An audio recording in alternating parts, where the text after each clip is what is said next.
Pozivam gospodina Vladimira Kovačevića da dođe i primi nagradu.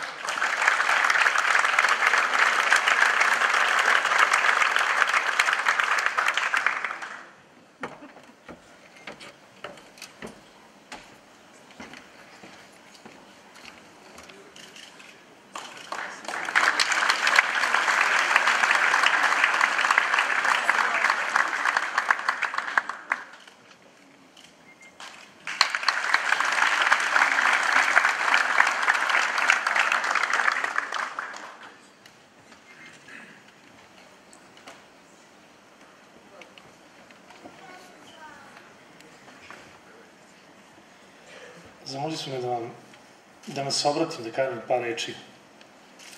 Za vaš grad me vezuju izazovi, neprospavane noći, često i nemoguće situacije da ni iz čega napravim nešto. Zaposlili smo 250 ljudi, napravili 4 raznorodne fabrike. Mnogo smo radili i ovde smo kod vas gotovo 8 godina. Mnogi od mojih saradnika su često imali nedoumice hoćemo li uspeti u ovome. Uspeli smo. Prošle godine jedna od mojih kompanija je proglašena za izvozitkom godine za 2012. godinu.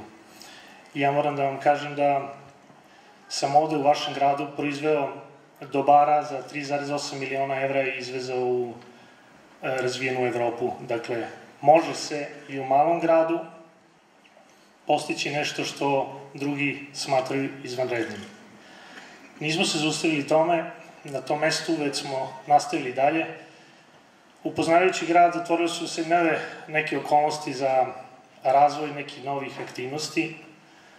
Tako smo uspeli da sačuvamo vašu Uču, koja je osnovna 1924. godine, obnovimo pokidane tehnološke resurse, osavremenimo mašine, a ponosan sam da vam kažem da ta naša Uča sada izvozi u Holandiju, Belgiju, Nemačka vojska nosi beretke proizvedene u Vršcu, Ujedinjene nacije nosi beretke koje su proizvedene u Vršcu. Pregrupisanjem učenih prostorija, boljim gazdovanjem, smo došli do iznikla je mogućnost da dobijamo neke slobodne prostorije u kojoj smo instalirali opet neke drugačije proizvodne resurse.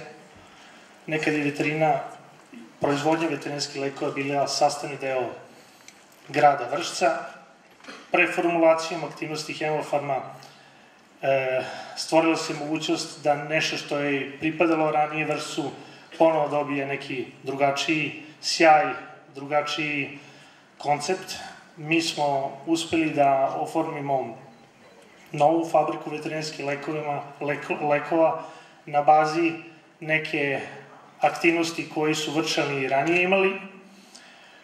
Najsavremeniju fabriku veterinarskih lekovi danas imate u vašem gradu. Regionalno orijentisanu lidera u proizvodnji veterinarskih lekova. Od skoro smo dobili međunarodni GMP standard, što je jemstvo da će naš lek ovde proizveden dobiti nova tržišta van ovih granica. Ostalo je još da se osvrnemo i na ovu poslednju investiciju.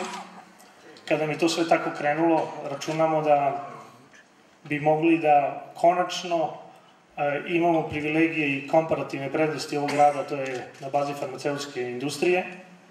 Tako da smo otvorili novu kompaniju koja se zove Avia Pharmaceutical.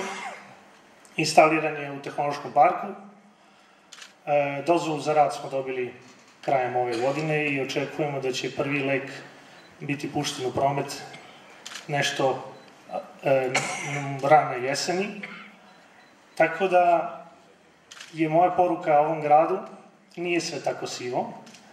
Svi pričaju o krizi, o ekonomiji koja je u padu.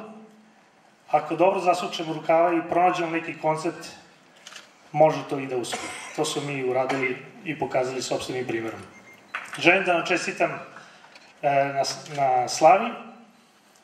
Mislim da ne bi trebali da se menjate, da i dalje stvarate ambijentalne uslove za povoljne investitore i povoljne investicije, a onda će uspesi i nadalje sami dolaziti pa ćemo imati razloga i da u nastavku slavimo.